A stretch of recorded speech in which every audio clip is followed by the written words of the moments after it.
number one consistently across all the research I've seen is failure to achieve product market fit. If you are not solving a customer pain point with your product, everything else is pointless. The challenges we're seeing in the funding hype cycle and the fact that now it's harder to get funding and you need to be a higher quality startup and have a much clearer proposition means that we're moving into a more mature stage of the digital product and startup.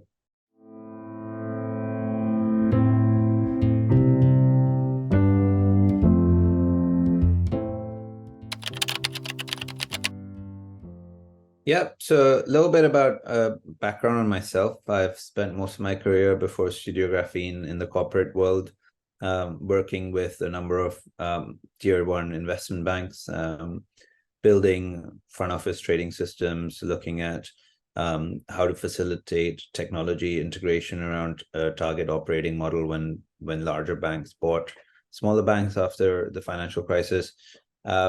Started Studio Graphene because I believe that a lot of people did not do anything about the ideas because they were scared of how to innovate. They were scared of how much it would cost, how much time it would take. And so wanted to build a business that made sure that people did not find innovation scary, expensive, or slow.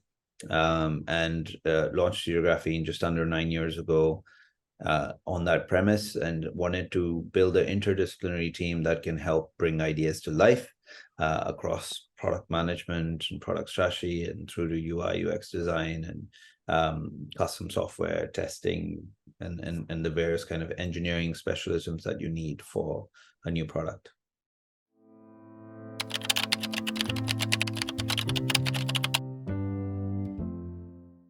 So obviously there's a lot of concerns around funding and the lack of it, or the valuations falling.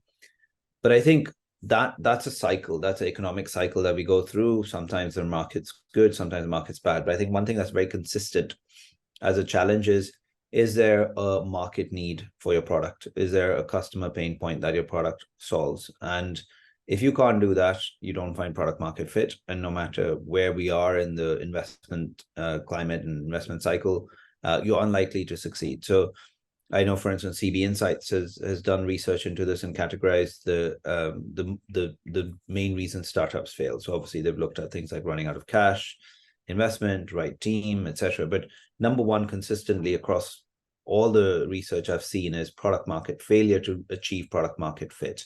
And I think the key is, until you achieve product market fit, it's very hard to press on the accelerator, right? Because you're then going in a direction without knowing that it's the right direction. So your focus, in my opinion, should be razor focus initially to achieve and understand what your product market fit is, so that then you can accelerate, grow your revenue, grow your customer base.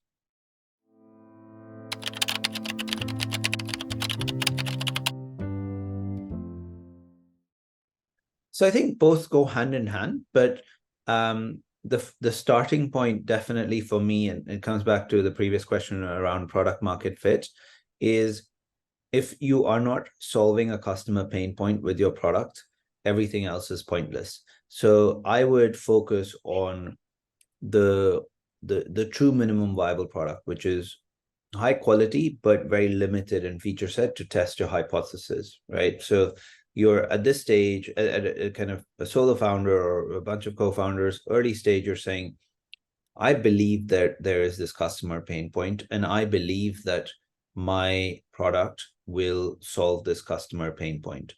And I think that's the number one most important thing that you're trying to do in the early days.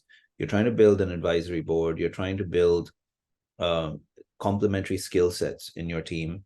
That goes hand in hand, but day one, it's building a product that you can use to test your hypothesis, which is there is this customer pain point and my product will solve this customer pain point.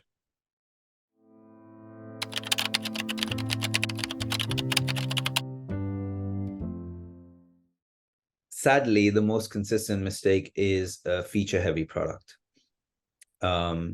which, considering founders struggle for funding, struggle for bandwidth, they feel that they need to build a feature-heavy product. And for us in particular, that's quite quite interesting because we're a service provider. And so one would argue we would encourage people to build feature heavy products because we, in the short term, get paid more. But we are consistently pushy with clients about being careful about how much they're building. And part of the argument now I use is I say, surely if we get paid more to build your product with more features, we would be encouraging you to build more features. But if we who stand to benefit from you building more features are saying you shouldn't, surely that has some merit. And there's again a lot of research out there, but there's also personal experience where we have seen hundreds of thousands of lines of code being written off in essence, because when you launch, you realize that customers want a particular feature or want a feature to be implemented differently. So I would say the biggest mistake our customers and startup founders make is that they don't build an MVP. They build something which is a feature heavy product as a first version, and they don't focus on building the bare basic elements first to be able to iterate based on customer feedback rather than assuming that they should be building these features.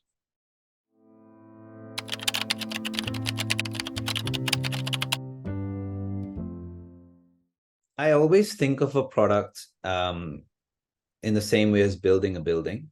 And the idea is to make as many mistakes as cheaply as possible with the least amount of repercussions as quickly as possible. The analogy being that once you've built a building and if you made a mistake, you have to tear it down and rebuild it. That's an expensive proposition. It wastes a lot of time. And if you make a sketch of the building, you're likely to not make the same mistakes because you might see something in a sketch that you need to correct. And it's much cheaper, faster, easier way to make mistakes. That's kind of how we approach products when clients come to us. So we'll focus a lot on the discovery. We'll focus a lot on testing the hypothesis at the earlier requirement stage before we even create a design element or we create any or write any line of code. We'll say, you believe that you should build this. Let's go and validate it. Why do you feel this is needed? Why is this a customer pain point? We then say, okay, you've done this. We've gotten what we had to out of this stage, which is what would be effectively called discovery, understanding the requirements, questioning them, testing the hypothesis.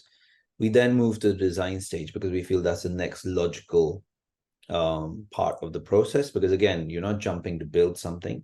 You're first saying, does it work from a user experience perspective? So we focus on the UX. We then focus on the visual elements.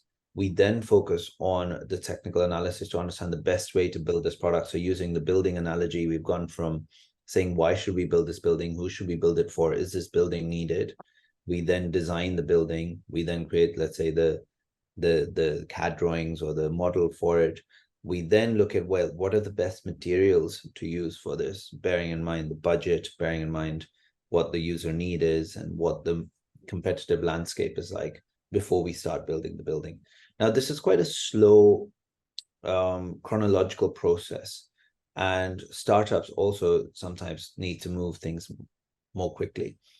So we tend to say that building this in kind of a waterfall using a waterfall methodology, we should restrict the feature set as much as possible so that we're building a basic MVP, but we're really being quite diligent at that stage. What we do subsequently after we've launched the first version, we believe you need to move quite quickly in reacting to customer feedback or responding to customer feedback. So I've learned something.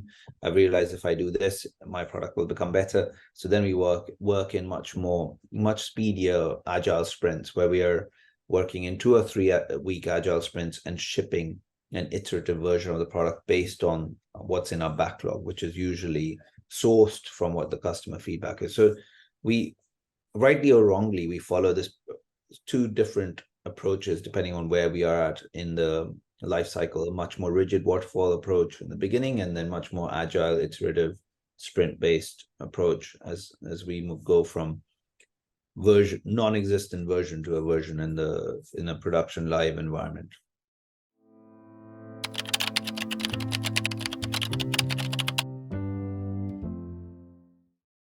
So I'm a founder myself, and I've realized that when you start a business, it's a bit, you're completely exposed. You're naked. Every weakness is exposed. And there are weaknesses that you wouldn't know were weaknesses. There are strengths you wouldn't know are strengths. And at least my learning working with other founders is you need to understand what you're good at, what you're passionate about, and where you add the most amount of value. And it doesn't matter whether you're technical, whether you're non-technical, whether you're a designer, but you need to make sure you find your seat. And then you need to identify what other seats there are that need to be filled, and to get the right people in the right seat. It's usually not so straightforward, because usually you'll make assumptions about yourself that are also inaccurate. And so, yeah, I don't think that it's about being non-technical or technical. And I do see founders who worry too much about their lack of expertise in the tech space. But I think if you as a founder understand the customer need, that's the most important element. And then you look to fill the right seats around that.